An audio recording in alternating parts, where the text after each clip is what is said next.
Hi, my name is Madison Adkins. I'm from Ballotpedia, and I'm here to discuss today state government trifectas and how they could be impacted by the 2020 election. So a state government trifecta is where one state holds control of the state's governorship and holds majorities in both chambers of the state legislature. In October 2020, there were 21 Republican trifectas, 15 Democratic trifectas, and 14 states without a trifecta. 42 states are holding elections for one or more trifecta office in 2020.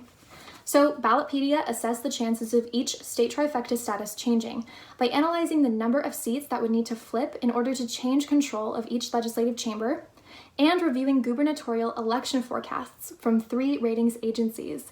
And we determined that 16 trifectas have a chance of breaking this year. 8 of those are Republican, 8 of those are Democrat, and one or both parties have a good chance of gaining a trifecta in 7 states that do not currently have one. That means that 23 states, nearly half, have a good chance of changing partisan control this year. 3 Democratic trifectas we rated as slightly vulnerable. That means there's a chance that they'll break, but they're more likely to hold. And those are in Delaware, Illinois, and New Mexico.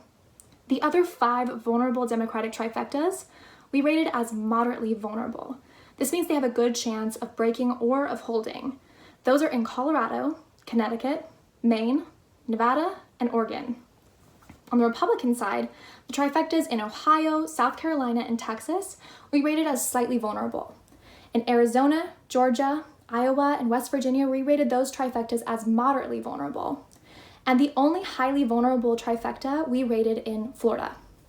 Both parties have a good chance at winning a trifecta in states that don't currently have one.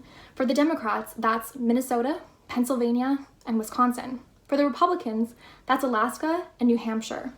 Both parties have a good chance at winning a trifecta in Montana and North Carolina, although Republicans have a better chance at winning the trifecta in Montana. Ballotpedia also projected each party's best case scenario, which means that the party would keep all their vulnerable trifectas, win all potential new trifectas, and the other party would lose all their vulnerable trifectas. So the Democratic best case scenario would leave Democrats with 19 trifectas to Republicans 13, with 18 states under divided government. This would mean that 48% of the US population would be under Democratic trifecta control versus 13% of the population under Republican trifecta control. The Republican best case scenario would leave Republicans with 25 trifectas to Democrats 6, with 19 states under a divided government.